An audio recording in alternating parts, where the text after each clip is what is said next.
wind carried the smell of rain and wet earth as Elena knelt in the mud, her fingers pressed against a cold stone marker. Around her, hundreds of pack members stood in silence, heads bowed, but none of them felt the weight she felt pressing on her chest. The stone read only one name, a name that had once made every wolf in the territory bow without question. Now it was carved into rock, and the man behind it was gone. She did not cry in front of the others. She had promised herself that much. Crying meant accepting it was real, and some small, stubborn part of her refused to accept anything of the sort. Her hands trembled anyway, betraying the calm she tried to wear like armor. Behind the crowd, deep within the shadow of the old pine trees, a pair of golden eyes watched everything. They did not blink. They did not look away. The man to whom those eyes belonged stood so still that even the wind seemed to move around him without disturbing a single hair. He wore a plain gray cloak, nothing like the fine coats he once wore as king. His face was hidden beneath a hood, but his gaze never left the woman kneeling by the grave. Alaric was alive. He had been alive for 3 weeks, hiding in the forests that bordered his own kingdom, watching his people mourn a death that never happened. Watching Elena break apart, piece by piece, every single day. It was the hardest thing he had ever done, harder than any battle, harder than any war council, harder than the day he took the throne after his father's passing. Standing there, watching the only woman he had ever loved fall to her knees in grief for him, and not being able to walk forward and tell her the truth, it felt like his chest was being torn open all over again. But he could not move, not yet. Not while the traitor who tried to kill him still walked free within his own council halls, wearing a mask of loyalty, waiting to strike again if given the chance. If Alaric revealed himself now, the same poison that nearly stopped his heart once would find a way to finish the job, and this time, they might succeed. This time, they might also come for her. So he stayed in the shadows, watching, protecting from a distance, telling himself it was for the best, telling himself that letting her grieve was a mercy, when some nights it felt like the cruelest thing he had ever done. Elena finally rose to her feet. Her legs felt weak beneath her, but she forced herself to stand tall, the way a queen ought to stand, even though she had never officially worn that title. The pack still looked to her for guidance, especially now, in the absence of their king. She turned to face the crowd, several hundred wolves and their families, all waiting for her to speak. "We lost a great leader," she said, her voice steady, despite the storm raging inside her. "But we have not lost what he built. We have not lost each other. Alaric would want us to stand together, not to fall apart." A murmur of agreement rippled through the crowd. Somewhere near the back, an elder named Edmund Voss watched her closely, his expression unreadable. He alone, among the entire council, knew that something about the king's death did not add up. The wounds on the body they buried, if it could even be called a body by the time they found it, did not match what a simple accident would cause. He had voiced his doubts once, and was quickly silenced by the very people who now stood solemnly at the front of the crowd, dressed in black, playing their parts as grieving council members. Edmund said nothing more that day. He simply watched, the way a hunter watches a wounded animal, waiting for the right moment. As the crowd began to disperse, Elena remained by the grave a while longer. She placed a single white flower on the stone, the same flower Alaric used to leave outside her door every morning when they were young, and neither of them understood what the feeling between them truly meant. She had never told anyone about those flowers. She never got the chance to tell him how much they meant to her either. "I should have told you," she whispered to the stone, her voice barely above the sound of the wind. "I should have told you a long time ago." From his place among the trees, Alaric's jaw tightened. He wanted so badly to step forward, to close the distance between them, to tell her that he already knew, that he had always known, that some feelings did not need words to be understood, but instead, he watched her turn and walk away, her shoulders slightly less straight than they used to be, and he let her go. That night, deep within a hidden cabin, nestled far from any pack territory, Alaric sat across from the only person who knew he was still alive. Victor Hale, his second-in-command and oldest friend, poured 2 cups of tea and set one in front of him. "You went to the funeral," Victor said. "It was not a question." "I had to see it," Alaric answered. "I had to know how they would react." "And how did she react?" Alaric did not answer right away. He stared into the steam rising from his cup, his mind replaying the image of Elena kneeling in the mud, her hands pressed against cold stone, her voice cracking as she spoke to a grave that held nothing but an empty box. "She is stronger than I gave her credit for," he finally said. "But she is breaking. I saw it in her eyes." Victor leaned back in his chair, studying his friend carefully. He had known Alaric since they were pups running through these same woods, long before either of them understood the weight that would one day rest on Alaric's shoulders. He had also watched, over the years, as Alaric fell for Elena, slowly and completely, though neither of them ever spoke the words aloud. "You could tell her," Victor said quietly. "She would keep the secret. You know she would." "It is not about trust," Alaric replied, his voice sharp with frustration. "It is about safety. The moment she knows I am alive, she becomes a target. Whoever poisoned me will not hesitate to use her against me if they learn she holds this secret. I would rather she hate me for my silence than mourn her because of my carelessness." Victor did not argue further. He understood the logic, even if he disagreed with the pain it caused. Instead, he changed the subject, sliding a folded piece of parchment across the table. "There have been more incidents," he said. "2 patrols reported sickness after drinking from the eastern stream. The healers say it was not natural." Alaric's eyes narrowed. "The same poison?" "Similar. Not identical, but close enough to suggest the same source." This was not good news. It meant the traitor within the council was growing bolder, testing new methods, perhaps preparing for something larger. Alaric had hoped that faking his death would satisfy whoever wanted him gone, that they would grow complacent once they believed they had won. Instead, it seemed the opposite was happening. The attacks were increasing, not decreasing. "They think the throne is empty," Alaric said slowly, the pieces falling into place in his mind. "They think there is no one left to stop them from taking full control. This is not just about killing me anymore. This is about seizing the entire pack." "Which means Elena is in more danger than either of us realized," Victor said grimly. "She has taken on leadership in your absence. If the traitor wants total control, she stands in their way." The realization hit Alaric like a blow to the chest. He had convinced himself that staying hidden protected Elena, that his silence kept her safe. But if the traitor now saw her as an obstacle to overcome, his absence was not protecting her at all. It was leaving her exposed, standing alone at the front of a pack under attack, with no one beside her who knew the full truth. "I need eyes on her," Alaric said, rising from his chair. "Not just watching from the trees. Someone close. Someone who can act if needed." "That someone cannot be you," Victor reminded him. "Not directly. Not yet." Alaric knew he was right, but it did little to ease the tightness in his chest. He thought of Elena walking home alone from the grave, unaware that danger might already be circling closer than she realized. He thought of the flower she left behind, the words she whispered to a stone that could not hear her. He needed a plan, and he needed it quickly. Watching from a distance was no longer enough. If the pack he loved, and the woman he loved more than his own life, were both at risk, hiding in the shadows was a luxury he could no longer afford. Miles away, in her quiet home at the edge of the pack territory, Elena sat by her window, staring out at the dark tree line. She could not explain the strange feeling that had settled over her since the funeral, a sense that she was being watched, not with malice, but with something closer to longing. She told herself it was grief playing tricks on her mind, exhaustion twisting her thoughts into shapes that were not really there. But deep down, in the part of her heart she had not yet learned to silence, something whispered that the feeling was real.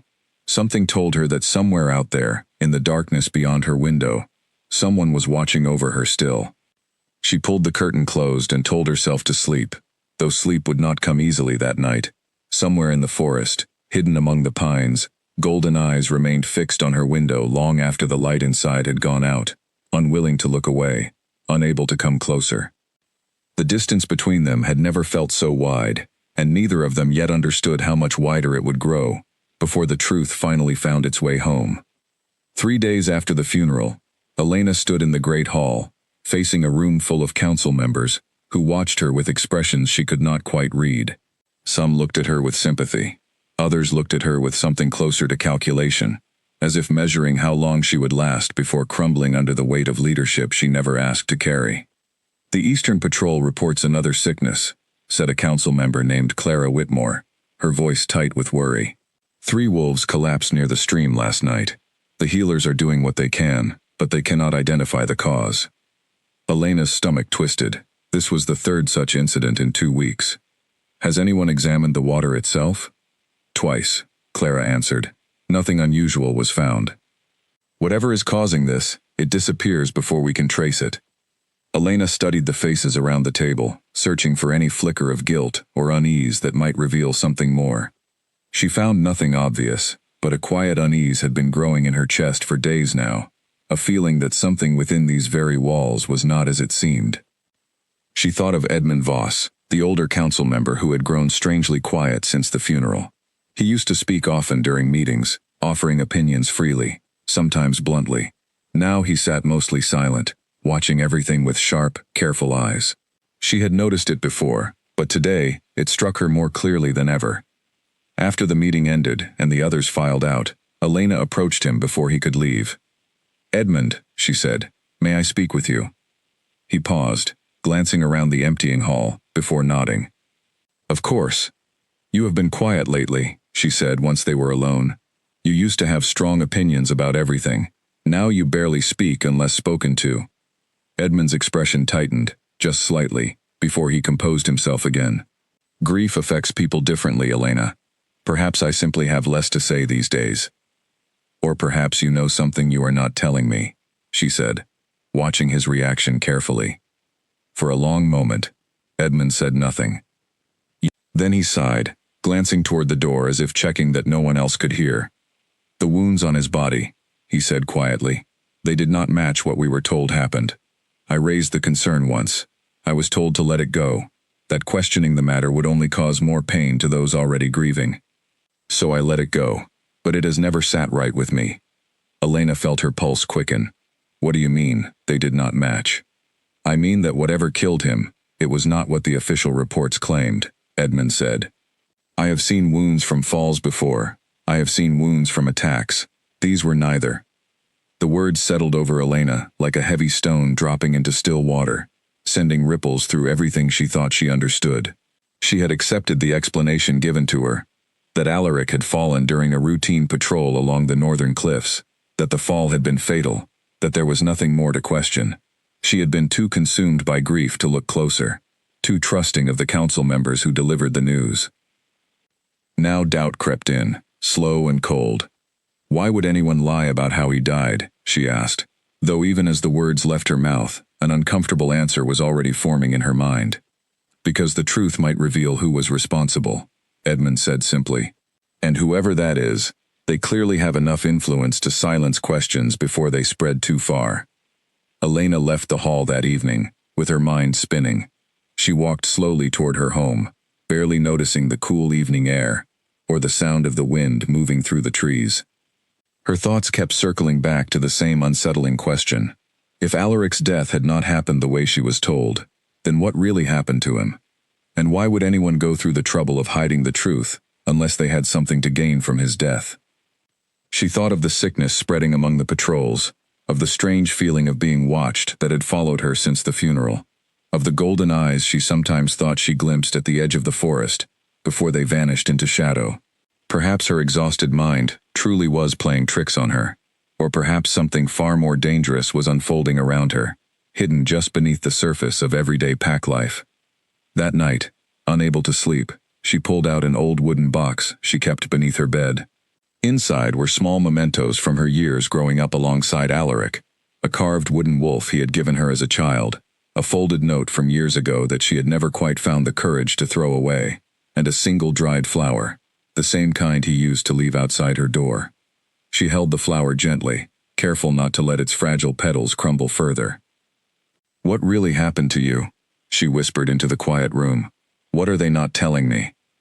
Outside, hidden in the darkness beyond her window, Alaric stood watching, his heart aching at the sight of her sitting alone, with the small keepsakes of a life they once shared. He had come closer than he intended tonight, drawn by a restlessness he could not shake since learning of the increased attacks. He told himself he only wanted to make sure she was safe, but standing there, watching her hold the flower he once gave her so long ago, he felt the weight of his silence more heavily than ever before. He thought of Edmund's earlier conversation, which Victor had relayed to him after one of their scouts overheard part of it near the hall. Elena was asking questions now, questions that could lead her dangerously close to the truth, and dangerously close to the attention of whoever wanted him gone for good. He needed to move faster. Watching from the shadows was no longer a sustainable plan, not with Elena growing suspicious, and the traitor within the council growing bolder. But revealing himself too soon could unravel everything he had worked to protect, could expose Elena to a danger she did not yet understand. He turned away from her window that night with a heavy heart, retreating back into the trees, his mind already working through the pieces of a plan he hoped would give him more time. He needed proof of who was behind the poisoning. He needed it soon, before Elena's growing suspicion led her somewhere she could not safely return from. The following morning, Elena woke early, her mind clearer despite the restless night. She dressed quickly and made her way toward the northern cliffs, the location where she had been told Alaric's fatal fall took place. She had never gone there before, too consumed by grief in the days following his death to face the sight itself. Now, driven by a need to understand the truth, she felt compelled to see it with her own eyes. The cliffs stretched high above a rocky shoreline, the wind sharp and biting as it swept across the exposed stone. Elena stood near the edge, studying the terrain carefully. The path leading to the cliff's edge was narrow but not particularly treacherous, certainly not treacherous enough to explain an accidental fall from someone as strong and sure-footed as Alaric had always been. She knelt down, examining the ground near the edge. There were no obvious signs of struggle, no broken branches or disturbed earth that might suggest what truly happened here. Whatever occurred, if anything occurred here at all, had been carefully cleaned up, or had simply never happened at this location in the first place. A twig snapped somewhere behind her, and Elena spun around, her heart pounding. A young scout named Nathaniel Cross stood a short distance away, looking startled to have found her there. "Elena," he said, quickly composing himself. "I did not expect anyone out here." "I wanted to see where it happened," she said carefully, watching his reaction. Nathaniel's expression flickered with something like discomfort. "I was on patrol duty that day," he admitted after a moment. "I was one of the first to respond after the alarm was raised." Elena's pulse quickened. "What did you see?" He hesitated, glancing around as if worried someone else might be listening. "It did not look like a fall," he finally said, his voice barely above a whisper. "The ground here was undisturbed. If someone fell from this height, there should have been signs of it, marks along the rocks below, disturbed earth at the edge. There was nothing. It was as if the incident happened somewhere else entirely, and the body was simply brought here afterward." Elena felt the ground shift beneath her, though she had not moved at all. Everything she had been told, everything she had grieved over for weeks, was beginning to unravel before her eyes. If Alaric had not fallen from these cliffs, then the entire explanation given to the pack was a lie. And if it was a lie, someone had gone to great lengths to construct it. "Why are you telling me this now?" she asked. "Because it has weighed on me since that day," Nathaniel admitted. "And because I trust you, Elena. I do not trust everyone on the council the way I once did." Elena thanked him quietly, her mind racing as she made her way back toward the heart of pack territory. Pieces were beginning to come together, though the full picture remained frustratingly out of reach. Someone had lied about how Alaric died. Someone was poisoning the water supply, weakening the pack's defenses. And someone, perhaps the same person behind both, still walked freely among the council, wearing a mask of grief and loyalty that Elena was no longer certain she could trust. She did not yet know how close she had come to a truth far stranger and far more hopeful than she could have imagined. Somewhere beyond the tree line, watching her every step with growing concern, Alaric understood that the time for hiding was running out far faster than he had prepared for. The days that followed blurred together for Elena, each one heavier than the last. Leading the pack in Alaric's absence had never been easy, but now, with questions gnawing at the edges of her mind, every decision felt like walking across thin ice that might crack beneath her at any moment. She called a meeting with the healers first, hoping their expertise might shed light on the mysterious sickness spreading among the patrols. The head healer, a soft-spoken woman named Margaret Ellery, met her in the small stone building where the sick were being treated. "It is definitely a poison," Margaret confirmed, leading Elena past several cots where weakened wolves lay recovering. but it is unlike anything I have encountered before. It does not kill quickly. It weakens first, slowly, over days. Only in higher doses does it become fatal. Could it explain what happened to Alaric? Elena asked, unable to keep the question from slipping out. Margaret's expression grew careful. I was not permitted to examine him closely before burial. The council insisted on a swift service, citing tradition. I found that unusual at the time, but I did not question it. Another piece fell into place. Another small crack widening into something Elena could no longer ignore. She thanked Margaret and left the healing house with her mind spinning faster than before. That evening, she called an emergency council meeting, determined to press harder for answers than she had before. The great hall filled quickly, faces familiar and unfamiliar gathering around the long wooden table. Elena took her place at the head, feeling the weight of every eye upon her. I want to understand exactly what happened to our king, she said, her voice steady despite the storm building inside her. I want a full account, not the summary we were given weeks ago. I want to know who examined him, what evidence was gathered, and why the service was conducted so quickly. A tense silence fell over the room. Several council members exchanged uneasy glances. Finally, a broad-shouldered man named Simon Ashford, one of the more senior members, cleared his throat. Elena, I understand your grief is pushing you to search for answers, he said, his tone carrying a note of condescension she did not appreciate. But dwelling on the details of his passing will not bring him back. It will only prolong the pain for everyone involved. This is not about my grief, Elena replied firmly. This is about the safety of this pack. If something happened to our king that we do not fully understand, and if that same danger is now poisoning our water and sickening our patrols, then we owe it to everyone here to uncover the truth.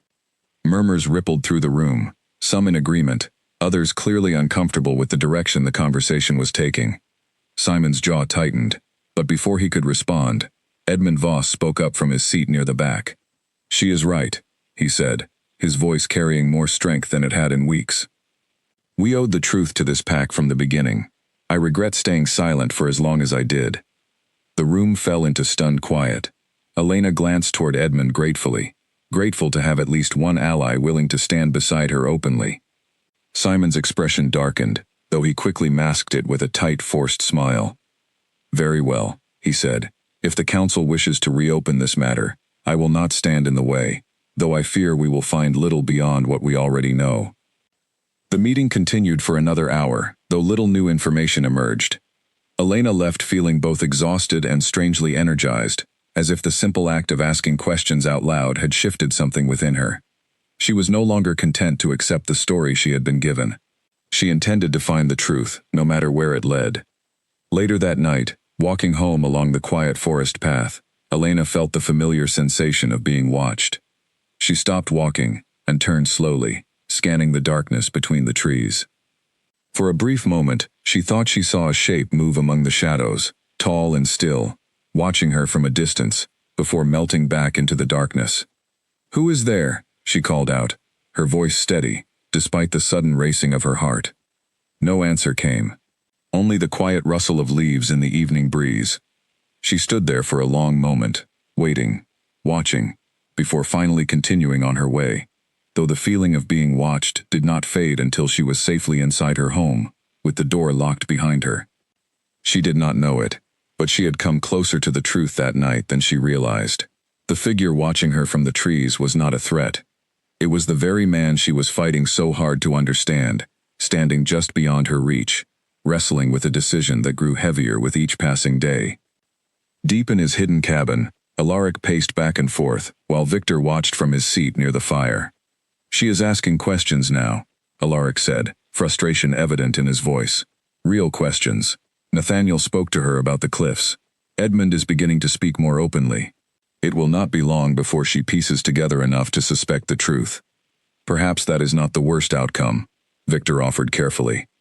"It is if it puts her in danger before we have proof of who is responsible," Alaric snapped, though he softened almost immediately, running a hand through his hair.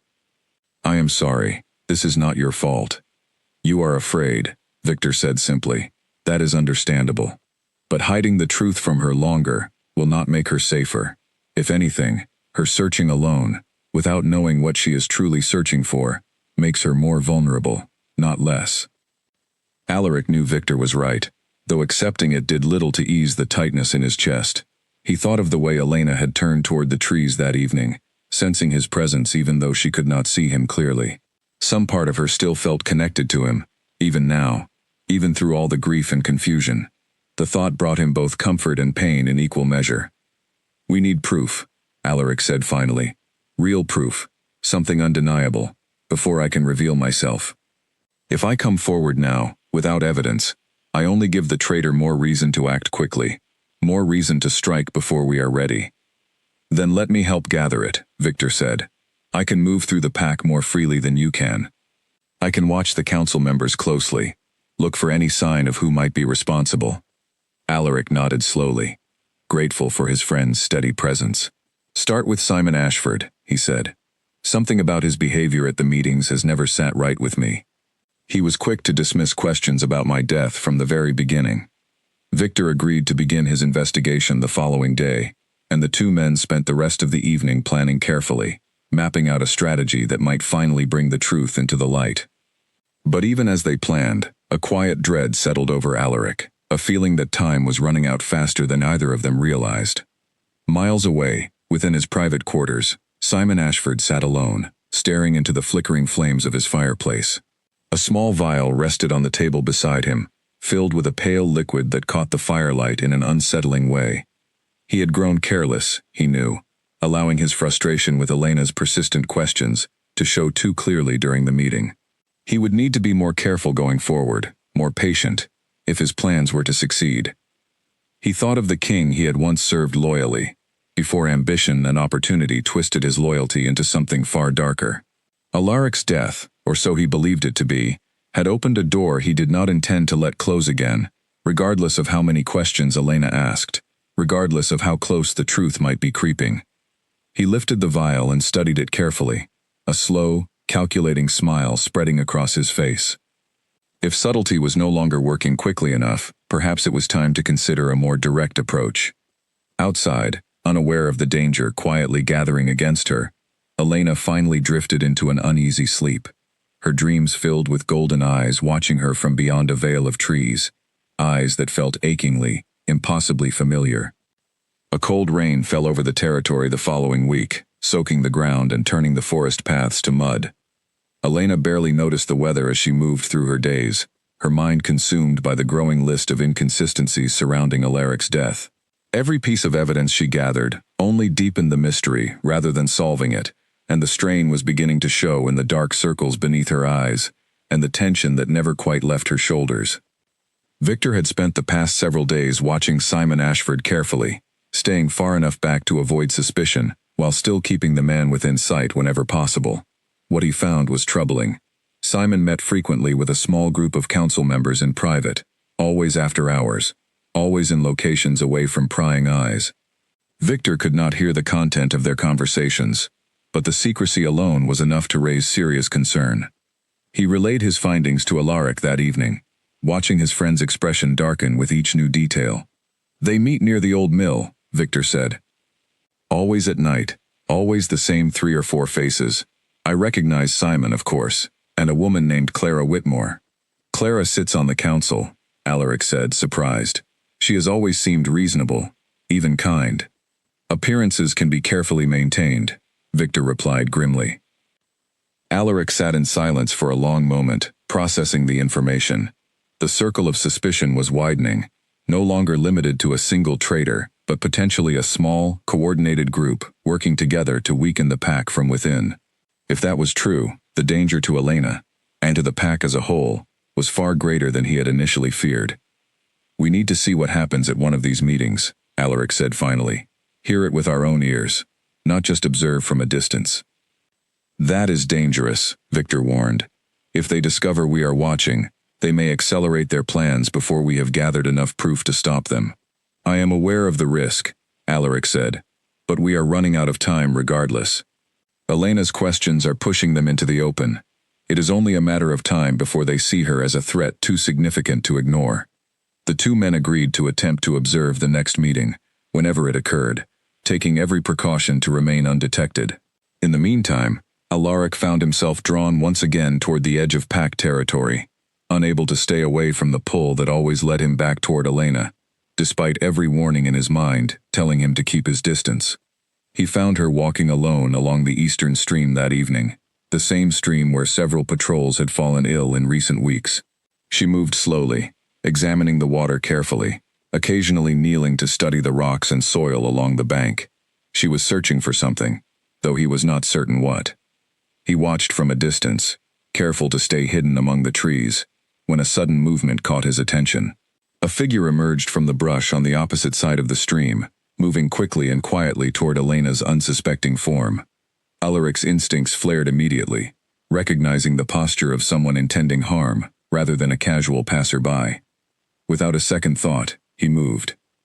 Elena barely had time to register the sound of footsteps rushing toward her, before a strong arm pulled her backward, out of the path of a blade that had been aimed directly at her side. She stumbled, caught off balance, and turned to see a hooded figure standing between her and her attacker, having intercepted the strike meant for her. The attacker, a wolf she did not recognize, snarled and lunged again, but the hooded figure moved with a speed and precision that left Elena breathless, even in her shock. Within moments, the confrontation ended, the attacker fleeing into the trees, rather than risk further engagement against an opponent clearly stronger and more skilled than himself.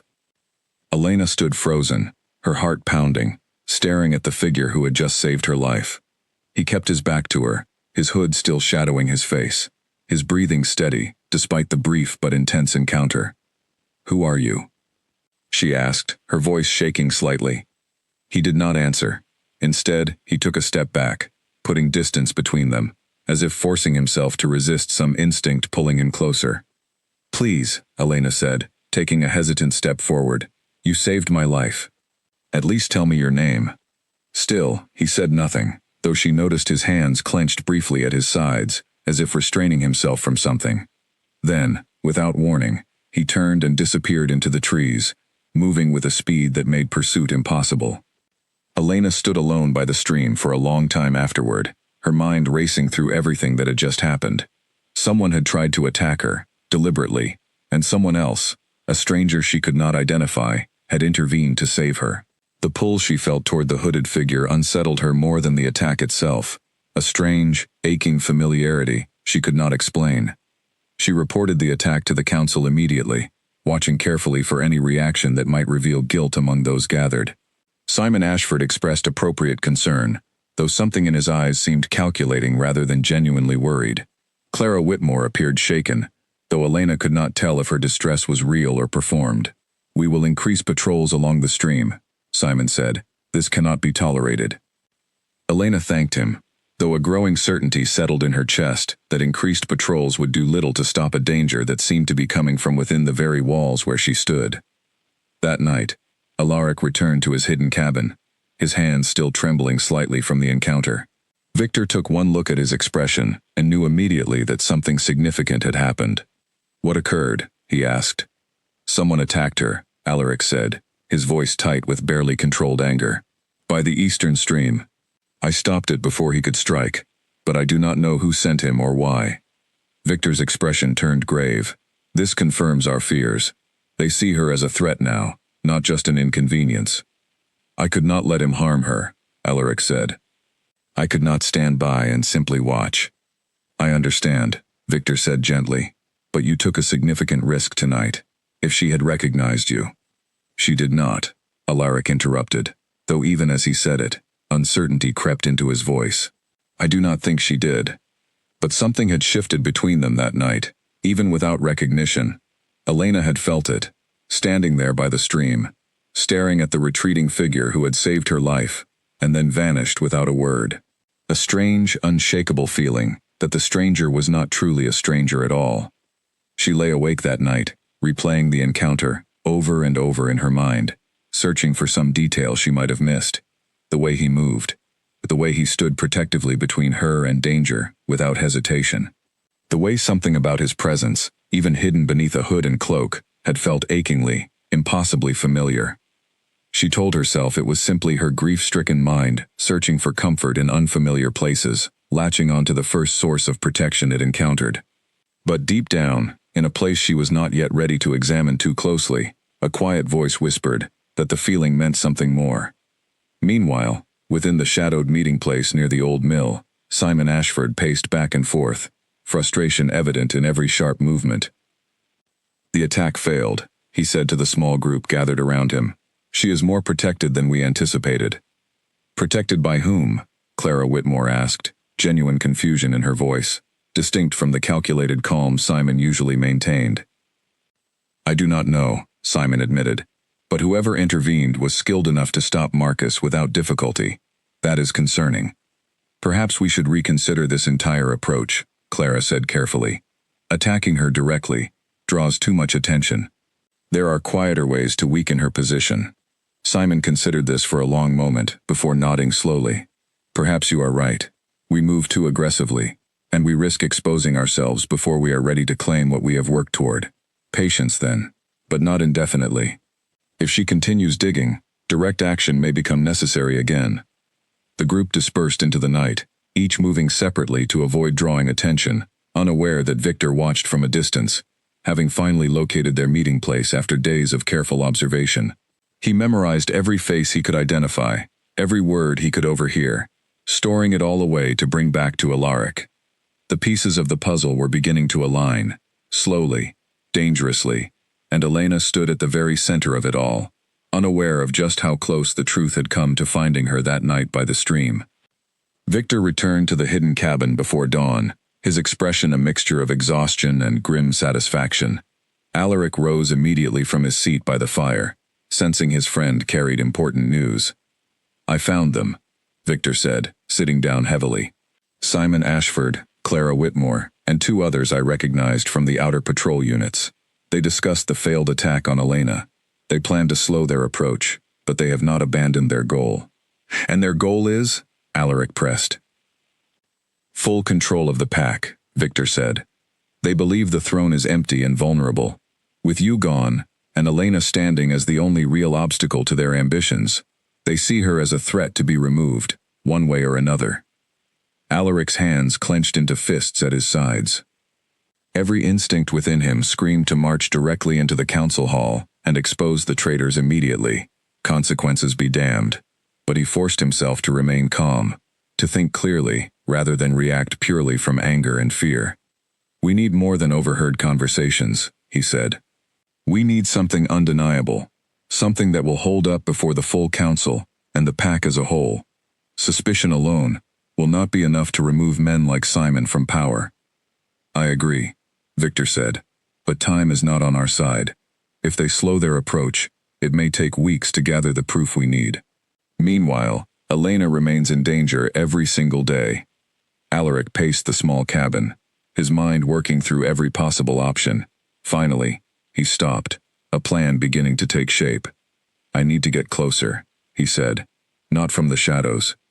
I need someone inside, someone who can move through the pack without suspicion, who can gather evidence directly, rather than relying on distant observation." "You cannot reveal yourself yet," Victor reminded him firmly. "I am not speaking of myself," Alaric clarified. "Edmund Voss has already begun asking questions openly. He suspects something is wrong. If I can find a way to communicate with him directly, without revealing my identity fully, he could serve as an ally within the council itself." Victor considered this carefully. "It is risky, approaching him directly, but it may be our best option given the circumstances." They spent the remainder of the night planning carefully, mapping out how Alaric might approach Edmund, without drawing dangerous attention to either of them. It would require careful timing, a location away from prying eyes, and enough trust, built quickly to convince a grieving, suspicious council member that the masked stranger before him spoke the truth. 3 nights later, Edmund Voss walked home alone from a late council session, his mind heavy with the day's discussions. Elena's insistence on uncovering the truth had stirred something within him, a renewed sense of purpose he had not felt in weeks. He was so absorbed in his thoughts that he almost did not notice the figure waiting for him near the edge of the forest path. "Do not be alarmed," a low voice said, stopping Edmund in his tracks. "I mean you no harm." Edmund turned slowly, his body tensing as he took in the hooded figure standing a short distance away. "Who are you?" "Someone who shares your concerns about what truly happened to our king," the figure said carefully, "and someone who believes the danger to this pack is far from over." Edmund's pulse quickened, though he kept his expression carefully neutral. "You know something about his death." "I know it was not an accident," the figure said, "and I know those responsible remain among the council, hiding behind masks of grief and loyalty." "Prove it," Edmund said, his voice firm, despite the unease creeping through him. The figure hesitated for a long moment, before stepping closer, close enough that the pale moonlight caught the edge of his hood, revealing just enough of his face to send a jolt of recognition through Edmund's chest. "It cannot be," Edmund whispered, his eyes widening in disbelief. "I need your help," Alaric said quietly, lowering his hood fully now that the moment of revelation had already passed. "And I need your silence, for now, until we have enough proof to move safely against those responsible." Edmund stared at him for a long moment, processing the impossible sight before him. Finally, he nodded slowly, understanding settling over his features. "You have been alive this entire time, watching, waiting." "I did not have a choice," Alaric said, though the words felt hollow, even to himself as he said them. "If I revealed myself too soon, I risked giving the traitors reason to act more quickly, more violently, before we were prepared to stop them." "Elena believes you are dead," Edmund said quietly. "She grieves for you every single day." The words struck Alaric harder than any physical blow could have. "I know," he said, his voice barely above a whisper. "Believe me, I know."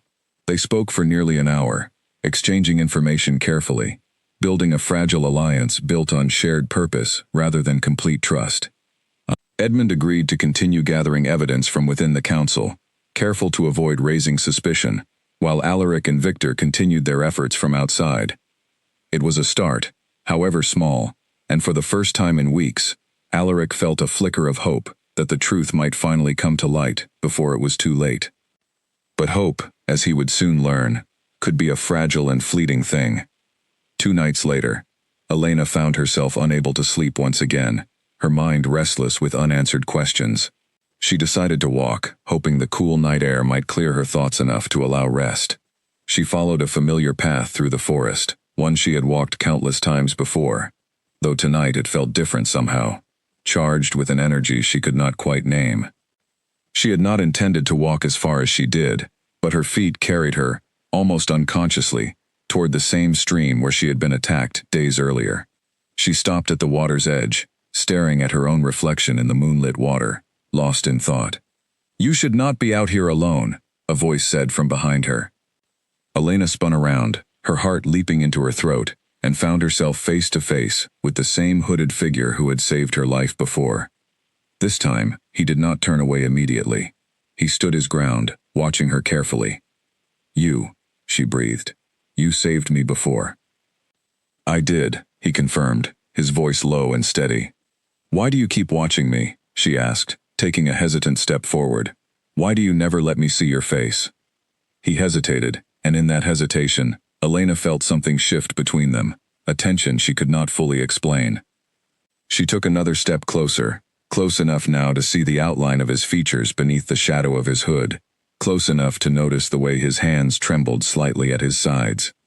"Please," she whispered, "whoever you are, I need to know."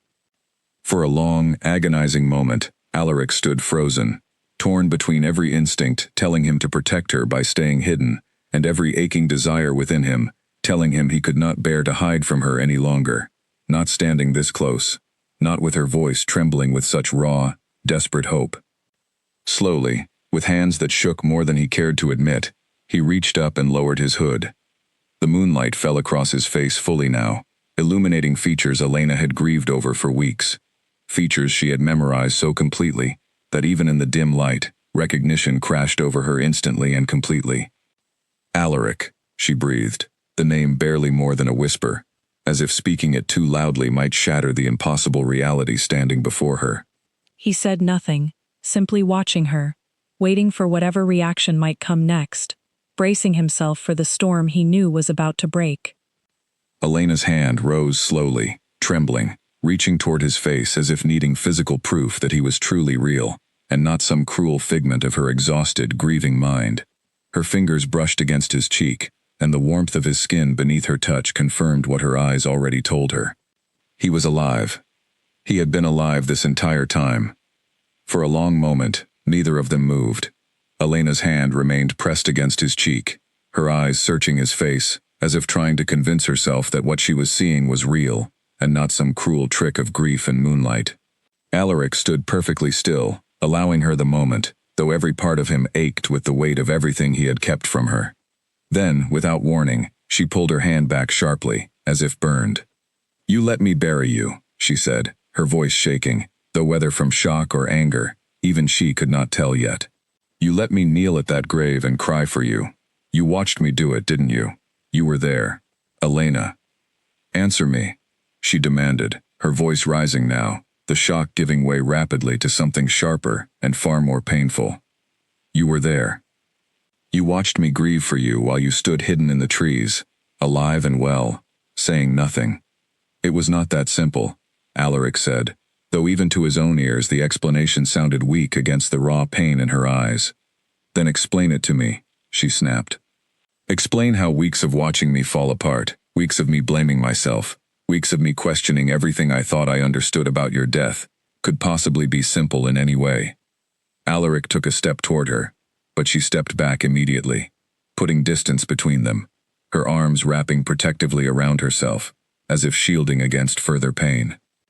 "Someone tried to kill me," he said, forcing himself to speak calmly, despite the storm of emotion threatening to overwhelm him. "Poisoned me. Nearly succeeded. Victor found me barely alive, and helped me disappear, before whoever was responsible could finish what they started. I did not fake my death to hurt you, Elena. I did it because it was the only way to survive long enough to find out who was responsible, and to protect you from becoming their next target." "Protect me," Elena repeated, disbelief coloring her voice. "You call this protection? Weeks of grief, weeks of guilt, weeks of me trying to hold this pack together while carrying the weight of losing you? You call that protection?" "I never wanted you to suffer," Alaric said, his voice cracking slightly despite his effort to remain steady. "Every single day was torture, watching you grieve, unable to comfort you, unable to tell you the truth. But if I had revealed myself too soon, if the traitors within the council had known I survived, they would have come after you without hesitation, using you against me in ways I could not risk." "You should have trusted me with that choice," Elena said, tears finally breaking free despite her efforts to hold them back. "You should have let me decide whether the risk was worth it, rather than deciding for me, and leaving me in the dark like I mattered less than your plan." Her words struck him deeply, more painfully than any physical wound he had suffered in recent weeks. He had told himself, over and over, that his silence was an act of love, a sacrifice made to protect her. Standing here now, watching the devastation his choice had caused reflected so clearly in her eyes, he began to understand that perhaps his reasoning had been more flawed than he allowed himself to admit. "You are right," he said quietly, after a long, heavy silence. "I should have trusted you. I convinced myself I was protecting you, but perhaps I was also protecting myself, from the fear of losing you if something went wrong, from the fear of putting you in a position where you might be forced to lie, to protect a secret that could put your own life at risk. I told myself it was for your safety, but I see now it was also because I could not bear the thought of you being harmed because of me." Elena wiped at her eyes angrily, frustrated by tears she had not intended to let fall in front of him. "That does not make it right," she said, though the anger in her voice had softened slightly, replaced by an exhaustion that seemed to weigh on her far more heavily than fury ever could. "No," Alaric agreed. "It does not make it right, and I do not expect you to forgive me, simply because I explain my reasoning. I only ask that you understand it came from love, however flawed and misguided that love may have been in its execution." They stood in silence for a long moment, the only sound the gentle rush of the stream beside them, and the distant call of a night bird somewhere in the trees. Elena studied him carefully, searching his face for any sign of the deception she feared might still be hiding beneath the surface. But all she found was exhaustion, guilt, and something that looked painfully like desperate hope. "Who is responsible?" she finally asked, her voice quieter now, though the edge of anger remained just beneath the surface. Who tried to kill you? We do not know for certain, Alaric admitted. Victor and I have suspicions. Simon Ashford, Clara Whitmore, and possibly others within the council. Edmund Voss has been helping us gather evidence from within, though we do not yet have enough proof to move against them safely. Elena's eyes widened slightly at the mention of Edmund. He knows you are alive? I approached him several nights ago, Alaric confirmed. I needed someone within the council who could gather information, without raising suspicion. He agreed to help, though he has kept the secret carefully since then. And you did not think to approach me the same way, Elena said, the hurt returning sharply to her voice. You trusted him before you trusted me. It was not about trust, Alaric said quickly. It was about protecting you from the danger that knowledge would bring. Edmund is a council member with less visibility than you currently hold. You stand at the very center of pack leadership right now. If the traitors suspected for even a moment that you knew I was alive, they would have moved against you immediately. Elena fell silent, considering his words carefully despite the anger still simmering beneath her surface. She understood the logic, even if she still resented the pain his silence had caused her. But understanding and forgiveness, she was quickly realizing, were not the same thing, and she was not yet ready to offer the second, no matter how desperately some small part of her wanted to. I need time, she finally said. Time to process everything you have just told me. Time to decide how I feel about the weeks of grief I carried unnecessarily, because you decided, without consulting me, that hiding the truth was the right choice. I understand, Alaric said, though the words felt hollow against the ache building in his chest at the distance in her voice. Take whatever time you need. I will not press you further tonight. Elena nodded slowly, turning to walk away, though she paused after only a few steps, glancing back at him one final time. I am glad you are alive, she said quietly, her voice thick with unresolved emotion. Despite everything, despite the anger I feel right now, I am glad you are alive. She disappeared into the darkness before he could respond, leaving him standing alone by the stream, watching the space where she had been, his heart aching with a mixture of relief and sorrow he had not expected to feel so intensely, even after everything he had already endured. He had finally told her the truth, and yet somehow, the distance between them felt wider now than it had when she believed him dead entirely. Elena did not sleep that night. She sat by her window long after returning home, staring out at the dark tree line where she now knew Alaric had spent countless nights watching over her without her knowledge. The revelation still felt unreal, a truth so large and complicated that her mind struggled to fully grasp it even hours later. He was alive. The man she had grieved for weeks, the man whose grave she had knelt before, whispering apologies and regrets into cold stone, was alive and had been watching her the entire time. The relief she felt at this truth warred constantly with the anger still burning beneath her calm exterior, creating an exhausting cycle of emotion she could not seem to escape. By morning, exhaustion finally won over her racing thoughts, and she drifted into a restless sleep filled with fragmented images of golden eyes and cold gravestones, of flowers left at doorsteps and secrets kept too long. She woke a few hours later to urgent knocking at her door. Pulling herself from bed, she opened it to find Nathaniel Cross standing outside, his expression grim. There has been another incident, he said quickly. Worse this time. Several wolves collapsed near the western border overnight. The healers believe it is the same poison, but concentrated far more heavily than before. Elena's exhaustion vanished instantly, replaced by sharp focus.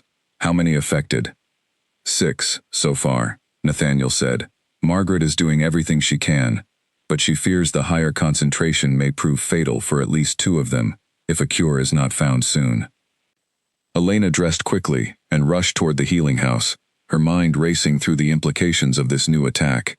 If the traitors were escalating their tactics, moving from subtle sabotage to attacks capable of killing multiple wolves at once, then time was running out far faster than any of them had anticipated. She found Margaret working frantically among the affected patients, her expression tight with worry as she moved between cots, administering what remedies she could while searching desperately for something stronger. I need to understand this poison fully if I am to counter it, Margaret said, barely glancing up as Elena approached. But without knowing its exact source, I am working blind. I may be able to help with that, Elena said, an idea forming quickly in her mind. She thought of Alaric's suspicions regarding Simon Ashford, of Victor's careful surveillance uncovering secret meetings near the old mill. If proof of the poison's true source existed anywhere, it likely remained hidden somewhere connected to those responsible. She found Edmund Voss shortly afterward, pulling him aside from the gathering crowd of concerned council members. "I know," she said quietly, watching his expression shift with surprise before settling into understanding. "Alaric told me everything last night." Edmund's shoulders relaxed slightly, relief evident in his features. "I am glad. Carrying this secret alone has weighed heavily on me." "We need to move quickly," Elena said. "This latest attack proves they are escalating. If we do not stop them soon, more lives will be lost." "Alaric and Victor have been building a case against Simon and his associates," Edmund said, "but they lack the concrete proof needed to move safely against council members of such standing." "Then we find that proof," Elena said, determination hardening her voice. "Together." That evening, Elena, Edmund, Victor, and Alaric gathered secretly within the hidden cabin, the four of them finally united by shared purpose, despite the tension still lingering between Elena and Alaric from the previous night's confrontation. Their reunion carried an awkward weight, neither addressing directly the unresolved hurt between them, both instead focusing on the urgent task before them. "The attacks are escalating," Elena said, laying out everything she had learned from Margaret earlier that day. 6 wolves affected overnight, 2 in critical condition. This is no longer sabotage designed to weaken us slowly. This is an attempt to cause significant, undeniable harm. "They must sense growing suspicion," Alaric said grimly. "Perhaps they believe direct action is now less risky than continuing subtle attacks that draw increasing scrutiny." "We need physical evidence," Victor said. "Something that directly ties Simon or his associates to the poison itself. Suspicion and overheard conversations will not be enough to convince the full council of their guilt." "The meetings near the old mill," Elena said suddenly. "If they are coordinating there, perhaps evidence of their activities remains at that location. Records, supplies, anything that might connect them directly to the poison." "It is worth investigating," Alaric agreed. "But it is dangerous. If they catch us searching their meeting place, they will know we suspect them, and they may accelerate their plans even further." "Then we will not get caught," Elena said firmly, meeting his eyes directly for the first time since her confrontation with him. Something passed between them in that look, an unspoken understanding that despite the hurt still lingering, they remained united in purpose, willing to work together, for the sake of the pack they both loved. They spent the remainder of the evening planning carefully, mapping out the safest approach to the old mill, timing their search for a night when they knew, thanks to Victor's careful observation, that Simon and his associates would be occupied elsewhere at a scheduled council function. 2 nights later, under cover of darkness, the 4 of them approached the abandoned mill carefully, moving with practiced silence through the surrounding forest. The building itself stood decrepit and forgotten, its wooden walls weathered by years of neglect, though fresh footprints in the soft earth around its entrance told a different story than its outward appearance suggested. Inside, they found exactly what they had hoped for. Hidden beneath loose floorboards in a back room, they discovered a small collection of vials, matching the pale, unsettling liquid Margaret had described from her examinations of the poison. Alongside the vials, they found handwritten notes detailing dosages, delivery methods, and target locations that matched precisely with the pattern of attacks the pack had suffered over recent weeks. "This is it," Elena breathed, carefully gathering the evidence into a cloth bag she had brought for exactly this purpose. "This proves everything." "We need to move quickly," Victor said, glancing nervously toward the door. "If they discover this evidence missing, they will know immediately that someone has uncovered their operation." They gathered everything they could find, careful to leave the room appearing undisturbed as much as possible, before slipping back out into the night and making their way swiftly toward safety. The journey back felt tense and drawn out, every sound in the darkness setting nerves on edge. Though they reached the hidden cabin without incident, the stolen evidence safely secured. "Now what?" Elena asked, once they were finally settled safely inside, the adrenaline of their successful search beginning to fade into exhausted relief. "Now we present this evidence before the full council," Alaric said. "Publicly, undeniably. in a setting where Simon and his associates cannot easily dismiss or destroy the proof against them. That means you will need to reveal yourself, Elena said quietly, watching him carefully. Yes, Alaric confirmed, meeting her gaze steadily. It is time. Hiding any longer only prolongs the danger to this pack, and to you. I am done watching from the shadows, while you carry burdens that should never have been yours to bear alone.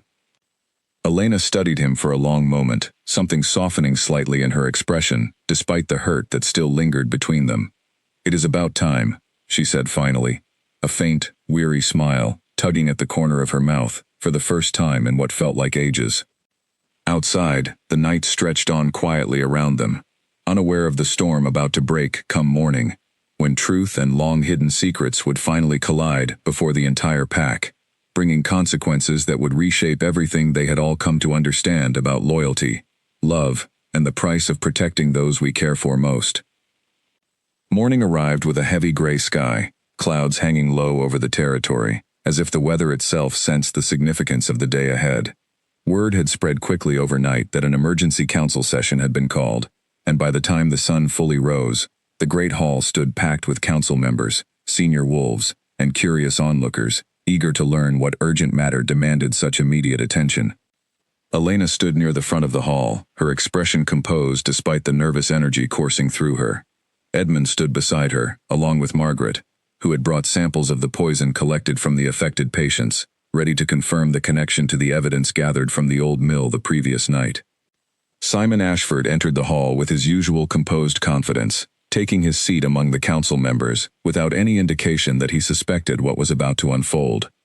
Clara Whitmore followed shortly after, her expression carrying a flicker of unease that she quickly masked beneath practiced calm. Elena rose to address the gathered crowd, her voice carrying clearly across the silent hall. 3 weeks ago, we buried our king, she began. We were told his death was an accident, a tragic fall during routine patrol.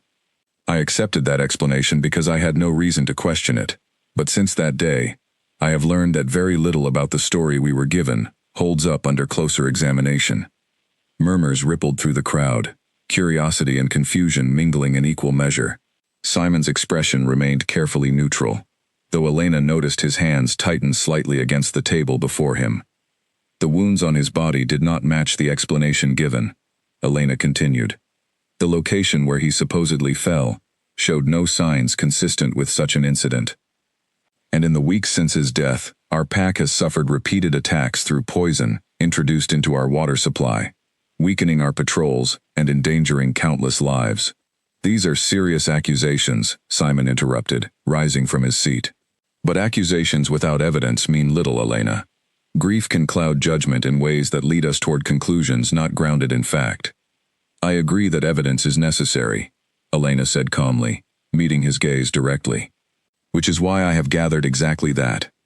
She gestured toward the entrance of the hall, and a hush fell over the crowd as Alaric stepped through the doorway, his hood lowered, his identity fully revealed for the first time since his supposed death weeks earlier. Gasps erupted throughout the hall, shock and disbelief rippling through the gathered crowd as recognition dawned on face after face. Simon's composed mask finally cracked, his eyes widening with barely concealed panic, before he forced himself to regain some semblance of control. This is impossible, he said, though his voice carried none of its earlier confidence. You are dead. We buried you. You buried an empty grave, Alaric said, his voice steady and commanding, as he moved to stand beside Elena at the front of the hall. I survived an attempt on my life, orchestrated by someone within this very council, and I have spent the weeks since gathering proof of who was responsible. The hall erupted into chaos, voices rising in shock, confusion, and dawning suspicion, as the pieces began falling into place for those gathered. Alaric raised a hand, calling for silence, and slowly the crowd settled enough for him to continue. Someone poisoned me, he said, nearly successfully. I disappeared to protect myself long enough to identify who was responsible, and to protect this pack from further harm, while that person remained free to act. Last night, evidence was gathered that directly connects the poison used against me, and against the patrols who have fallen ill in recent weeks, to a hidden operation conducted by members of this very council. Margaret stepped forward at this point, presenting the vials and notes gathered from the old mill for the full council to examine. She explained clearly and methodically how the poison found matched precisely with samples taken from the sickened patrols, and how the handwritten notes detailed dosages and delivery methods consistent with the pattern of attacks the pack had suffered. Simon's face had gone pale, his earlier composure completely abandoned as the evidence was laid bare before the entire assembly. Clara Whitmore, standing nearby, began edging toward the exit, panic evident in her every movement. "Stop her," Victor said sharply, moving quickly to block her path before she could flee the hall entirely. The remaining council members, shocked and outraged by the unfolding revelations, turned their attention fully toward Simon and Clara, demanding explanations neither could adequately provide. Edmund stepped forward, adding his own testimony regarding the suspicious meetings he had witnessed and the doubts he had harbored since the beginning regarding the official account of Alaric's death. "I have served this pack faithfully for years," Simon said, his voice rising with desperate anger as the walls closed in around him. "Everything I have done for the strength of this pack, not for personal gain." "Poisoning your own people is not strength," Alaric said, his voice cold and unforgiving. "It is betrayal of the highest order. You nearly killed me. You endangered countless lives among wolves who trusted you to protect them. There is no justification that excuses such actions." The council moved quickly once the evidence had been fully presented, unanimous in their judgment against Simon Ashford and Clara Whitmore, along with the additional associates identified through Victor's careful surveillance. Justice within pack law was swift and absolute, ensuring that those responsible would never again hold the power they had so dangerously abused. As the chaos of the hall began to settle, as the traitors were led away, and the shocked crowd slowly began processing everything that had unfolded, Elena found herself standing beside Alaric once more, the weight of weeks finally beginning to lift from her shoulders. "It is over," she said quietly, still processing the whirlwind of revelations and justice delivered within a single, extraordinary morning. "Not entirely," Alaric said, glancing toward her carefully. "There is still much to rebuild. Trust among the pack, confidence in leadership. And between us, there remains much still unresolved." Elena met his gaze steadily, the anger that had burned so fiercely just days earlier, now tempered by everything they had accomplished together, by the way he had finally chosen honesty and partnership over unilateral decisions made in isolation. "We will figure it out," she said finally. "Together, this time. No more secrets." "No more secrets," Alaric agreed, relief and hope flooding through him at the sound of those words, spoken not as a demand, but as a shared promise between them both. The pack began the long process of healing that day, from the poison that had weakened their bodies, from the betrayal that had shaken their trust, and from the grief that had gripped them all in the weeks following a death that had never truly occurred. But healing, they were all beginning to understand, was possible when truth finally replaced deception, when partnership finally replaced isolation, and when love, however imperfectly expressed, finally found the courage to stand fully in the light.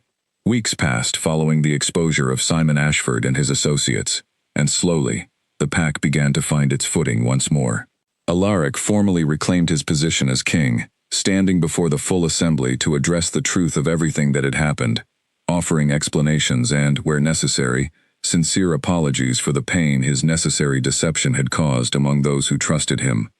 The rebuilding process was neither quick nor entirely smooth. Trust, once broken, required patient and consistent effort to restore, and Alaric understood this deeply, dedicating himself fully to proving through actions, not merely words, that he remained worthy of the leadership his pack had placed in him. Elena, too, found herself navigating a complicated path forward.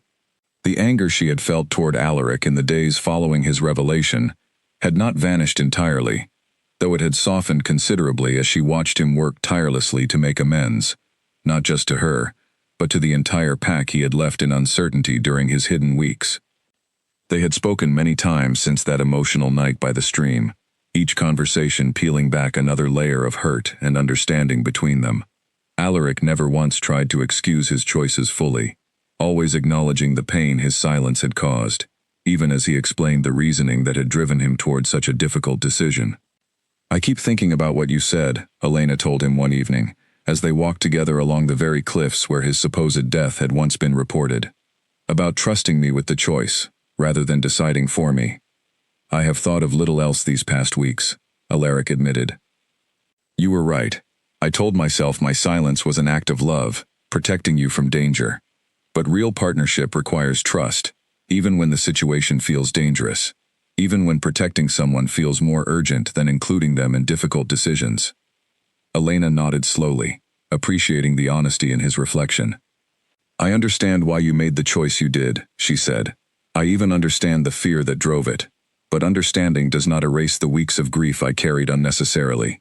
The guilt I felt believing I had somehow failed to say things I needed to say before you were gone. I know, Alaric said quietly, and I am sorry, more deeply than words can fully express, for the pain that caused you. They stood together at the cliff's edge, watching the sun begin its slow descent toward the horizon, painting the sky in warm shades of orange and gold.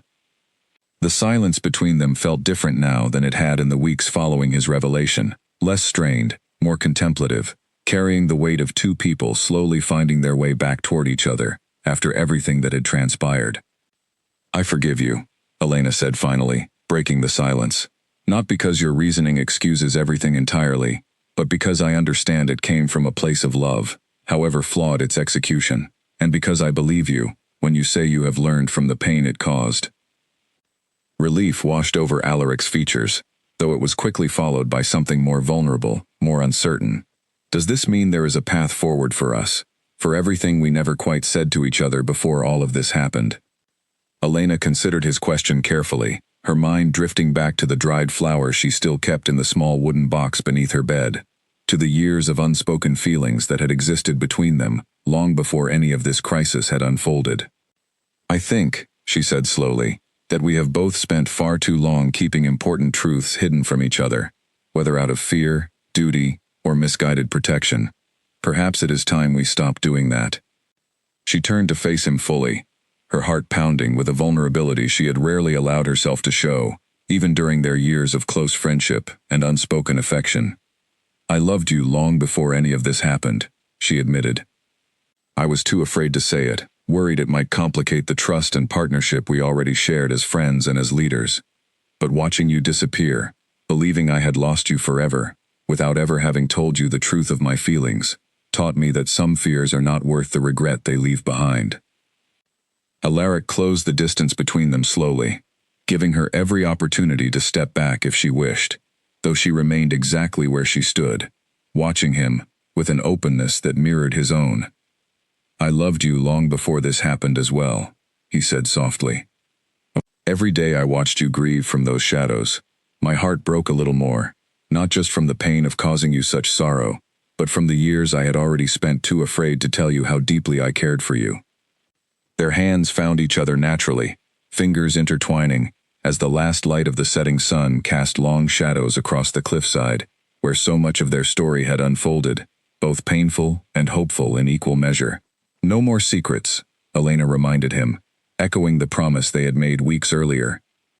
No more secrets, Alaric agreed, lifting her hand gently to press a soft kiss against her knuckles, a gesture carrying far more meaning than any grand declaration could have conveyed. Only honesty, partnership, and whatever future we choose to build together, side by side, from this moment forward. In the months that followed, the pack continued its slow but steady healing, guided by leadership that had learned hard but valuable lessons about the cost of secrets, however well-intentioned, and the strength found in genuine partnership and shared trust. Edmund Voss took on a more prominent advisory role within the council, his courage in speaking difficult truths, earning him respect he had not previously held. Margaret continued her tireless work among the healers, ensuring the pack recovered fully from the poison that had once threatened so many lives. Nathaniel and Victor remained close allies to their king and queen, their loyalty proven beyond doubt through the trials they had all endured together. Elena and Alaric ruled together from that point forward, not as a king who made decisions in isolation, and a woman who simply supported from the sidelines, but as true equals, partners in every sense, committed to facing whatever challenges arose together, openly and honestly, without the weight of hidden secrets threatening to tear them apart again. The grave that had once stood as a symbol of grief and deception was quietly removed, the stone repurposed into something new, a small marker near the pack's gathering grounds, inscribed simply with words chosen carefully by Elena herself. Here began the truth that saved us all. It served as a constant reminder, not of death or loss, but of the painful lessons learned, and the strength found in choosing honesty over fear, partnership over isolation, and love, in all its imperfect and courageous forms, over the comfortable silence of secrets left unspoken. Their story, once shadowed by grief and deception, became instead a story of resilience, of a pack that faced betrayal from within, and emerged stronger for having confronted it honestly, and of two people who learned, through pain and difficult truths, that real love required not just protection, but trust, partnership, and the courage to stand fully visible before each other, come what may. And as seasons changed and years passed, the pack that Elena and Alaric led together flourished, built upon a foundation far sturdier than any built on secrets alone, a foundation of honesty, trust, and a love that had survived even the deepest of tests, emerging not weaker, but infinitely stronger for having endured them together.